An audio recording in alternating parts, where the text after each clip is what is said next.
Chapter 6. An Open Book. Spring came early to their small town, and with it, a new rhythm that felt both foreign and perfectly natural. Alara woke to sunlight streaming through the windows of Julian's apartment above the bookstore. Their apartment now, though her clothes still hung next to his with the tentative air of someone not quite sure they belonged. 3 months had passed since that night at the poetry reading. 3 months of learning to exist as a public couple in a town that thrived on gossip and judgment. The initial shock had given way to a grudging acceptance from most residents, though Alara still caught the occasional disapproving glance from Mrs. Henderson and her ilk. Coffee? Julian's voice was rough with sleep as he padded into the kitchen, his graying hair standing at impossible angles. Please. Alara looked up from the laptop screen where she'd been wrestling with her admissions essay. I think I'm overthinking this. Julian set a steaming mug beside her, coffee made exactly the way she liked it, with a splash of vanilla creamer and just enough sugar to take the edge off. These small acts of devotion still made her chest tight with wonder. Read it to me, he said, settling beside her at the small table they bought together at an antique shop 2 towns over. Alara cleared her throat and began. My name is Alara Chen, and I've learned that the most profound education doesn't always happen in classrooms. This past year, I've discovered that poetry isn't just about pretty words, it's about truth, even when that truth is uncomfortable or inconvenience. Strong opening, Julian murmured, his fingers tracing idle patterns on her bare shoulder. She continued reading about her decision to stay in town for another year, to enroll in the state university's distance learning program for creative writing while working at the bookstore. The essay spoke of finding mentorship in unexpected places, of learning that age was just a number when it came to genuine connection and intellectual growth. The admissions committee doesn't need to know about the other kind of education you've been receiving, Julian said with a wicked smile when she finished. Heat flooded her cheeks. Their physical relationship had evolved too, from the desperate, hidden encounters of their secret affair to something deeper and more intimate. Julian was a patient and generous lover, someone who took genuine pleasure in mapping every response of her body, teaching her things about herself she'd never known. Focused, she laughed, swatting at him playfully. This is due tomorrow. The essay is perfect, Alara. You're going to get into the program. His confidence in her abilities never failed to amaze her. Derek had dismissed her writing as a hobby, something she'd eventually outgrow. Julian treated her poetry like it mattered, like she had something important to say to the world. The doorbell chimed from the bookstore below, and Julian sighed. That'll be the morning rush. You finish up here, and I'll handle the customers. But when Alara came downstairs an hour later, laptop closed and essay submitted, she found Julian deep in conversation with a woman she didn't recognize. Tall and elegant with silver-streaked hair, the stranger radiated the kind of quiet authority that spoke of academic credentials and intellectual achievement. Alara, Julian said as she approached, I'd like you to meet Dr. Sarah Martinez. She's the director of the creative writing program at State. Alara's stomach dropped. This was the woman who would decide her fate, standing in their bookstore like some literary fairy godmother. Mays Chen, Dr. Martinez extended a hand with a warm smile. Julian's told me quite a lot about your work. I hope you don't mind the informal visit. I was in town for a conference and couldn't resist stopping by. Of course not, Ilara managed, acutely aware that she was wearing Julian's old Columbia shirt and probably looked like exactly what she was, a teenager playing house with her older boyfriend. I've been reading some of your published pieces, Doctor. Martinez continued, seemingly unbothered by Alara's casual attire. The Portman Valley Literary Review was particularly striking. Raw emotional truth combined with sophisticated technical control, exactly what we look for in our program. Alara blinked.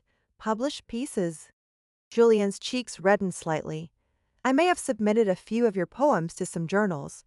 With pseudonyms, of course, until I could get your permission. You what? The words came out sharper than she'd intended. 3 acceptances so far, Dr. Martinez said, seemingly oblivious to the tension. Quite impressive for someone so young. Julian mentioned you're interested in our distance learning option? The conversation continued around her, but Alara felt disconnected from it, her mind reeling. Julian had submitted her work without asking. had been managing her literary career like some kind of benevolent puppeteer. Part of her was grateful. Those publications would strengthen her applications to other programs, prove she was more than just a small-town dreamer. But another part felt manipulated, managed, like she was still that naive 19-year-old everyone thought she was. After Dr. Martinez left with promises to fast-track Alara's application, they stood in the quiet bookstore facing each other across a gulf of unspoken tension.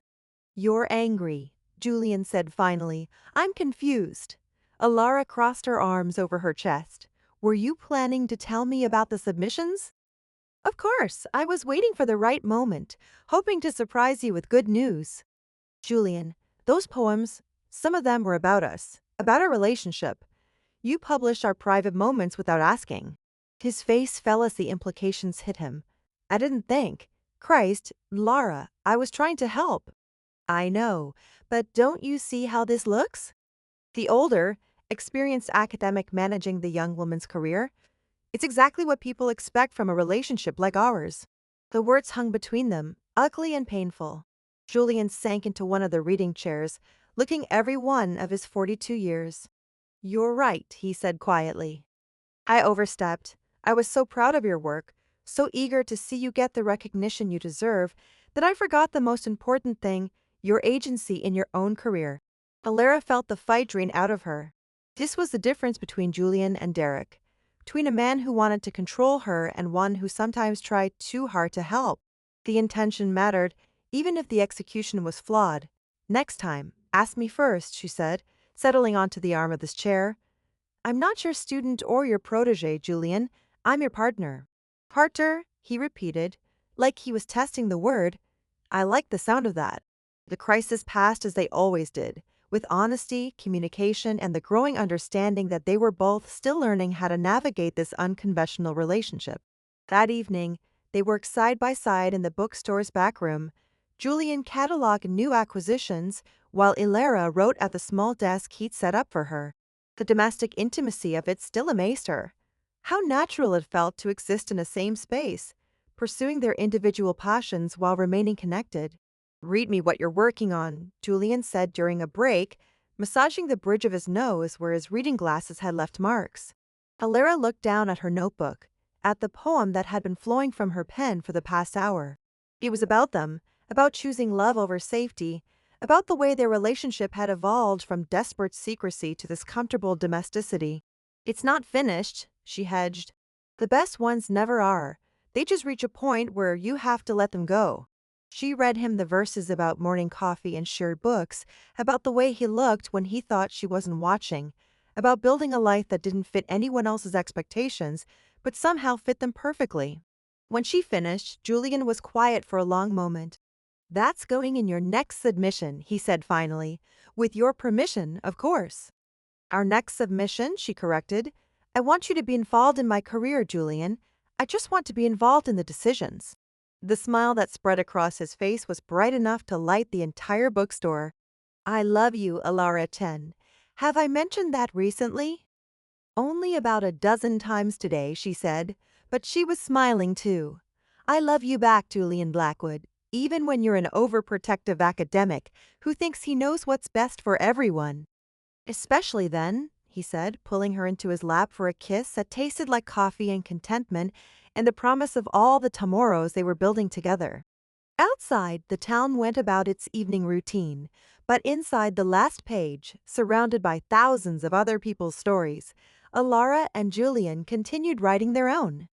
It wasn't the conventional romance that fairy tales promised, but it was theirs, complicated and real and absolutely worth fighting for. The future stretched ahead of them, full of possibilities neither had dared to imagine 6 months ago. Graduate programs and poetry publications, shared mornings and quiet evenings, the slow accumulation of moments that would eventually add up to a lifetime. Some love stories, Alara thought as she settled back into Julian's arms, were worth rewriting all the rules.